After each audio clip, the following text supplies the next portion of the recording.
Numa distribuição Sinapse, Os Impressionistas, versão brasileira Áudio News. Cézanne. De todos os grandes impressionistas, Paul Cézanne é o maior artista. Na lista dos que compraram suas obras sem contar a admiração que expressaram por ele, figuram os grandes nomes da arte nos últimos 100 anos. Monet, Gauguin, Bonnard, Matisse, Picasso, Henry Moore e até o pintor americano Jasper Johns. Todos possuíram obras do homem chamado de pai da pintura moderna. Foi Cézanne quem deu ao impressionismo uma nova forma de representar o mundo, uma forma que abalou as convenções artísticas de 5 séculos. Ele desenvolveu um estilo de pintar do qual emergem diversas perspectivas. A forma é fragmentada e geralmente mais geométrica. A escala é frequentemente abalada. Um artista e crítico inglês disse: ele foi o Cristóvão Colombo de um novo continente de forma artística.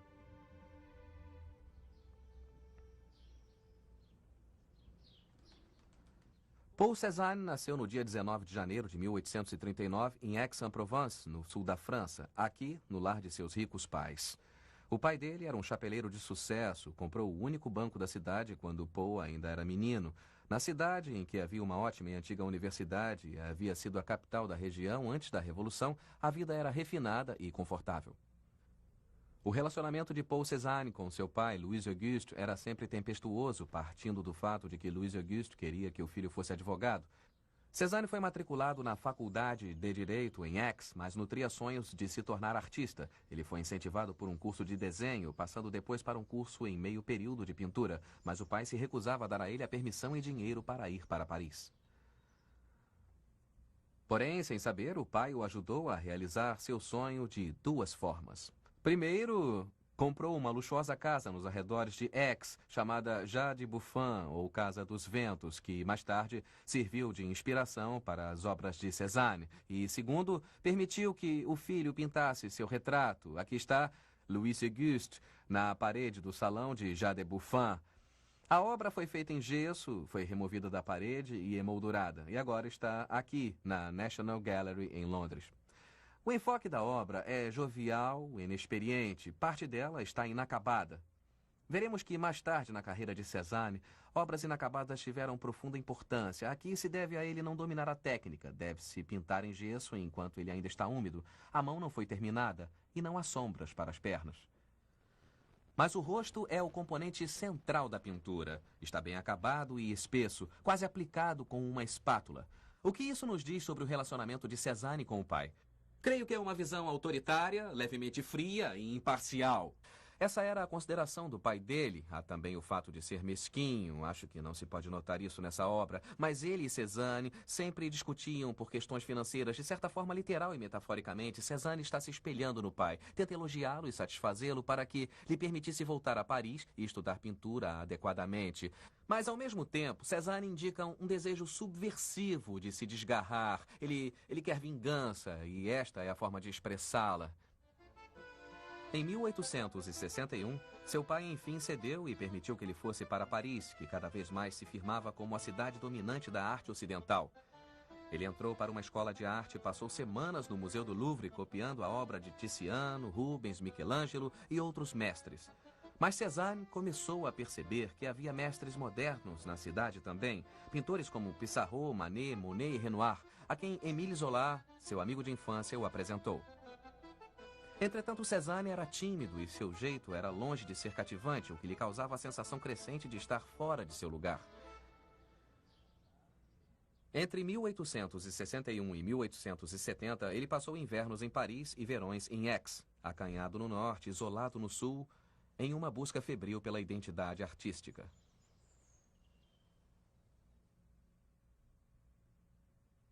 Dois terços da obra do início de sua carreira são representações da figura humana, às vezes imaginária, às vezes de amigos e parentes, como o seu tio Dominique Aubert. Ele pintou o tio de várias maneiras, como monge, artesão, e aqui na carreira que Cézanne deveria ter seguido como advogado, gesticulando quase como se Dominique fosse uma tela em branco na qual a imaginação de Cézanne pudesse brincar, mas com um intenso estilo que vem do uso de sua espátula, que libertou o artista, dando a impressão de que ele mapeia o rosto e as mãos de seu modelo da mesma forma que se pintam paisagens. Quando a Guerra Franco-Prussiana teve início no verão de 1870, Cézanne, com 31 anos, partiu de Aix para a vila pesqueira de Estaque, perto de Marsella, para não se alistar. Lá ele foi morar com uma mulher 11 anos mais jovem chamada Hortense Fiquet, uma encadernadora que virou modelo e a quem ele conheceu um ano antes em Paris. A mãe de Cézanne soube do relacionamento porque foi ao Estaque ficar com eles durante um tempo pagando o aluguel. Mas o pai de Cézanne só foi informado 8 anos depois por medo de que suspendesse a mesada do artista.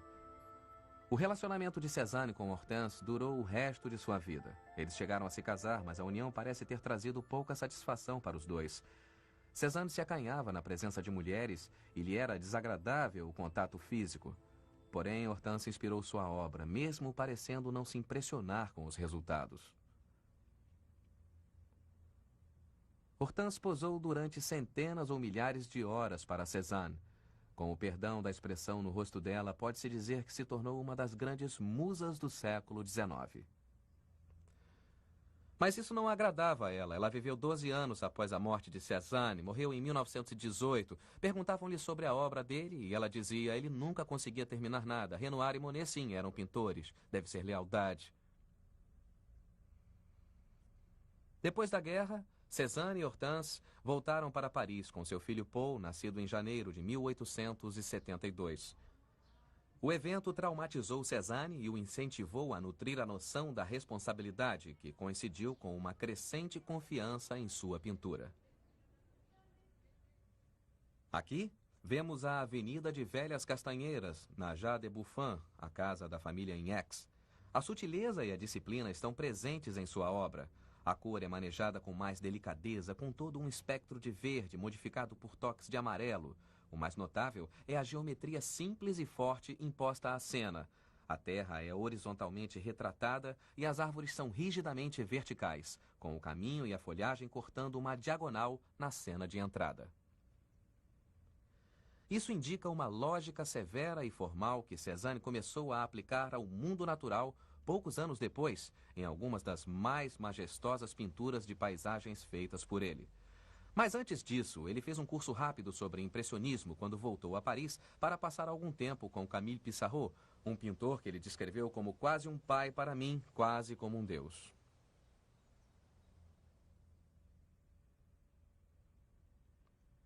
Esta obra marcou o início de Cézanne como um grande pintor e foi uma das poucas obras vendidas na primeira exposição impressionista em 1874.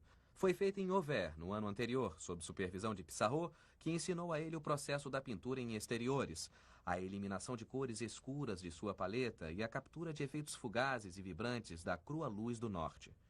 Mas mesmo aqui, na pintura chamada A Casa do Enforcado, em homenagem a uma lenda local, Cézanne mostra uma receptividade ainda maior da natureza. Ele constrói a superfície da pintura, trabalhando e retrabalhando a imagem, até que as árvores, as chaminés e as beiradas dos telhados se destaquem levemente da tela densa e granulada, como se tivessem sido também esculpidas, enfatizando volumes e formas angulares, além da paisagem pintada.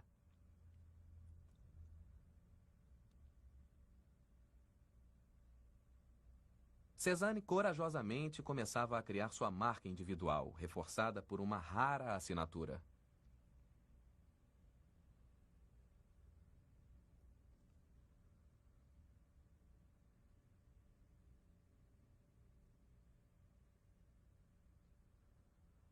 Na mesma exposição impressionista da Casa do Enforcado, Cézanne revelou seu lado oculto, um pintor de obras voyeurísticas, eróticas, teatrais e por vezes humorísticas, como esta, uma moderna Olímpia, uma homenagem e gentil paródia à obra anterior de Manet, com o próprio Cézanne observando enquanto Olímpia se revela.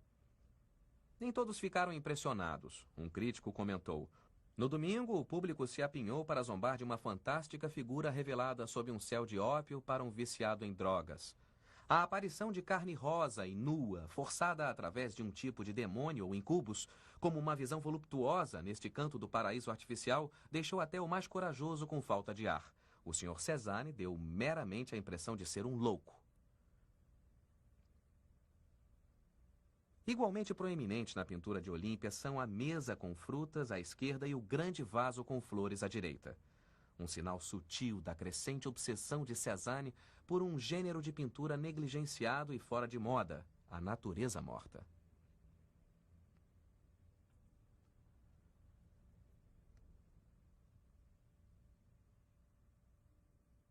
A toalha está pregueada na mesa com um gosto inato, lembra um amigo. Depois, Cézanne arrumou as frutas, contrastando os tons, fazendo vibrarem os complementares. Verdes contra vermelhos, amarelos contra azuis, mexendo, virando, equilibrando as frutas como ele desejava, usando moedas para isso. Ele teve o maior cuidado com essa tarefa. Parecia um banquete para os olhos dele. A natureza morta era um meio tradicional de estudo artístico, uma maneira de aprender a olhar e pintar, mas que se tornou cada vez mais adornada por artistas e carregada de elaborado simbolismo. Mas Cézanne despe a natureza morta, arranjando os objetos com maior cuidado, porém distanciando-se para aprender melhor, como dizia ele, a interpretar o que se vê. Ele continuou a sair para pintar a natureza com Pissarro, mas distanciava-se cada vez mais dos impressionistas. Ele começou a sentir que o trabalho deles era passageiro demais e muito enraizado para o momento. Ele queria dar mais permanência às coisas para fazer do impressionismo uma coisa sólida e duradoura, como ele memoravelmente diz, como a arte dos museus.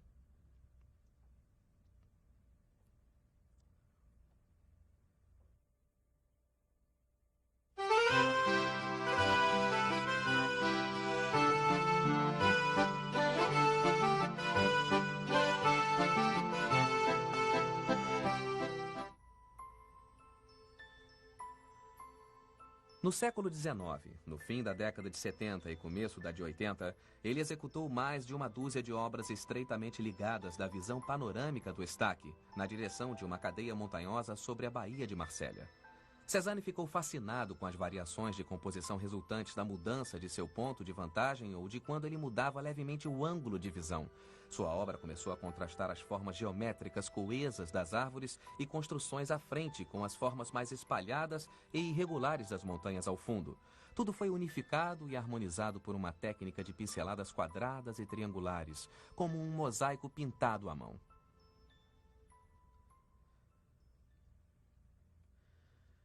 Embora não estivessem tão unidos, Cézanne e Hortense se casaram em abril de 1886, em parte para garantir que seu filho Paul não sofreria o estigma de ter pais solteiros, mas também porque o pai de Cézanne havia descoberto e ameaçado castigos financeiros se o filho não agisse com honra.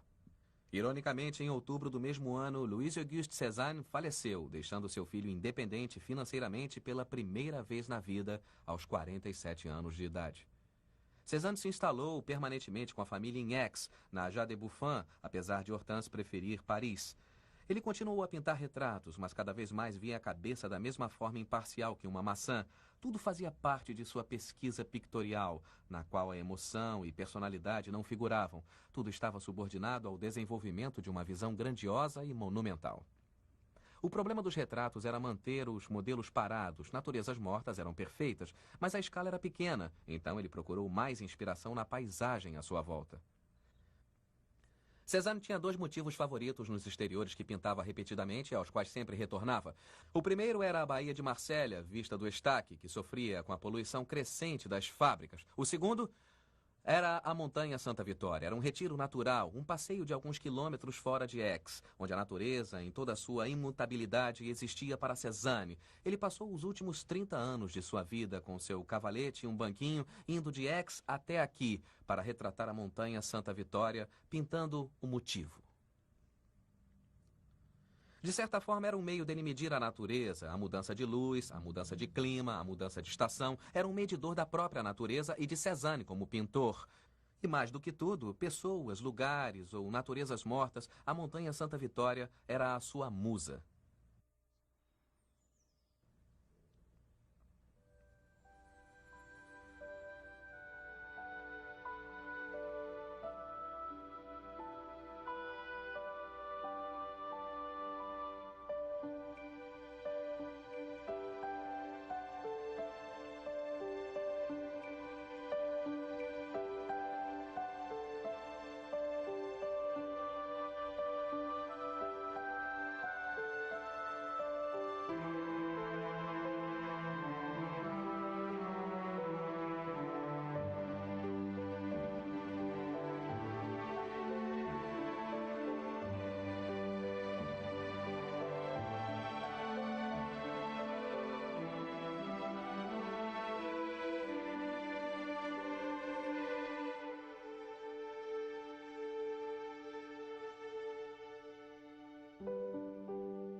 Ao mesmo tempo, Cézanne continuou a desenvolver suas naturezas mortas, tornando-se mais inovador e experimental em obras como esta. As maçãs e cebolas de cores vivas enfatizam as formas sensualmente curvas do cupido de gesso. Formas naturais competem com o clássico e o artificial em uma imagem na qual o chão e mesa estão inclinados e a perspectiva é assimétrica. O sentido de deslocamento é cada vez mais forte.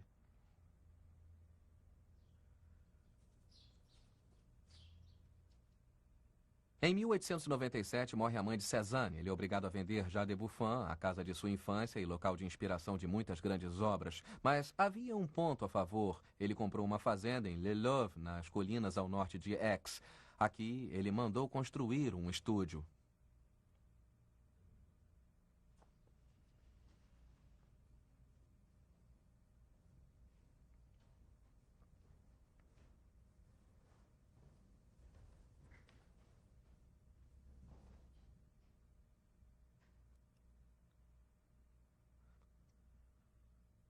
Fantástico. Este é o santuário interno, seu espaço particular, o laboratório onde ele trabalhava e pensava. Ele mandou projetá-lo, portanto, de certa forma, é o lugar ideal para ele. Por quê? Em primeiro lugar, pelo tamanho. A escala é grande, há uma noção de espaço para cima e para todas as direções. Mas o mais importante é a iluminação. Ele tem uma janela enorme aqui. Esta fica de frente para o norte, proporcionando luz melhor e mais estável, enquanto o sol vai do leste para o oeste. Mas ele também opta pela luz do sol, desprezada por muitos artistas. Só que ele usa cortinas para controlar o ambiente quando precisa. Olhando em volta, vemos a confusão, a parafernália, o equipamento necessário para um pintor. Vindo para cá, ficamos mais próximos de Cézanne, de certa forma. Aqui, o mestre está presente em sua ausência. Há o seu avental, seu casaco, seu guarda-chuva e o chapéu maravilhosamente empoeirado que ele usava o tempo inteiro, mesmo quando saía sob o sol quente. Aqui temos um pequeno cavalete, onde desenhos e pequenas pinturas a óleo eram feitas. Os primeiros traços da natureza morta. Aqui estão recriadas cebolas e as celebradas maçãs, o cupido em gesso que ele imortalizou em 2 magníficas obras com uma cópia ao fundo. E então, os crânios, as mórbidas naturezas mortas, o memento mori que ele também pintou. Aqui à frente, a sua bolsa. Era a que ele levava para o campo. Ali está o banquinho, um lugar para as pinturas. Aqui a bengala, para ele se equilibrar, e as sombrinhas que ele levava não só para se proteger do sol, mas também para ter privacidade. Ele parecia achar que lhe dava um certo anonimato, embora a visão de um velho andando pelo campo com isso sobre a cabeça chame até mais atenção, na minha opinião. Então, à distância, uma obra clássica, recordando-nos de que Cézanne está muito ligado a uma tradição clássica, mas talvez o mais dramático sejam essas escadas que ele mesmo, já idoso, subia para pegar o melhor ângulo possível, um ponto diferente para a obra que ele estivesse executando. Ali está um enorme cavalete. Este é do tamanho para se produzir obras em escala de salões épicos. Nos últimos 10 anos de vida, foi neste cavalete que Cézanne começou o seu último grande projeto. 3 telas tão grandes que ele foi forçado a fazer um buraco na parede para retirá-las e colocá-las no mundo.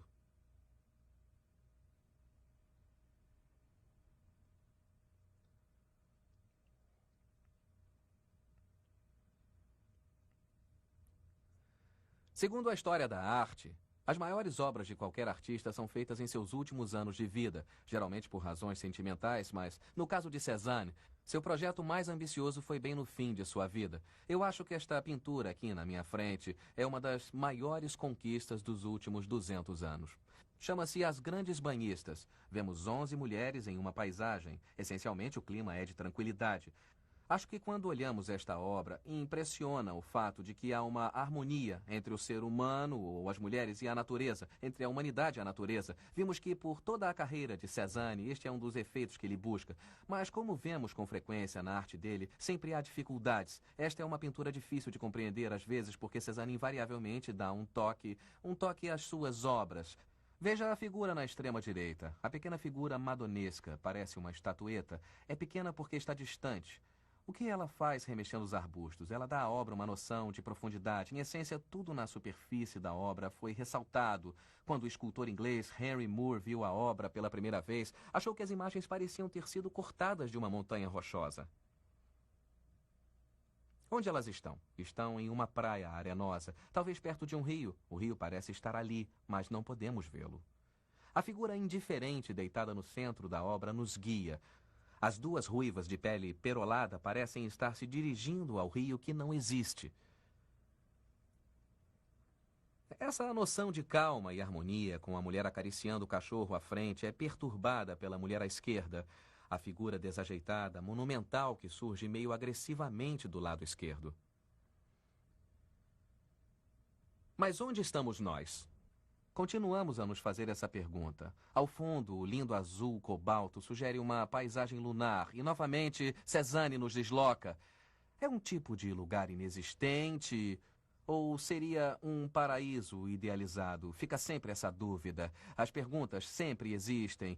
Existe a harmonia do natural e do idealizado, mas também a intensidade de alguém que via a natureza absolutamente imutável. Sabemos que Cézanne, nos últimos 10 anos de vida, foi para a paisagem provençal e pareceu tão resoluto quanto foi a vida inteira. Esse tipo de paixão, o brilho das pinceladas, está evidente aqui. Cézanne se descreve como a fase primitiva de uma nova ideia. Ele disse também, pouco antes de morrer em 1906, que, de certa forma, talvez eu tenha surgido cedo demais. Em 2 ou 3 anos, os planos multifacetados das pinceladas de Cézanne, a monumentalidade da figura e a forma como toda a superfície da tela parece estar coberta, mas ao mesmo tempo fraturada, foram usadas por ninguém menos que Picasso em seu Donzelas de Avignon. E a história segue. O modernismo nasceu do cubismo. Se quisermos destacar a grande pintura transitória, eu acho que podemos dizer que é As Grandes Banhistas de Cézanne, em particular, onde nasceu o modernismo. À medida que Cézanne envelhecia, passou a sofrer de depressão. Apesar de frequentes visitas de um grupo crescente de admiradores de sua obra, ele começou a ter mudanças de humor, passando da euforia para o desespero. Em outubro de 1906, Cézanne pintava ao ar livre quando foi apanhado por uma tempestade. Ficou molhado e com frio durante várias horas, até que foi levado para casa, muito enfraquecido. Na manhã seguinte, enquanto pintava um retrato de seu jardineiro, seu estado de saúde piorou rapidamente. Sua esposa e seu filho foram chamados em Paris, mas chegaram tarde demais. Cézanne faleceu de pneumonia na manhã de 22 de outubro de 1906, aos 67 anos de idade.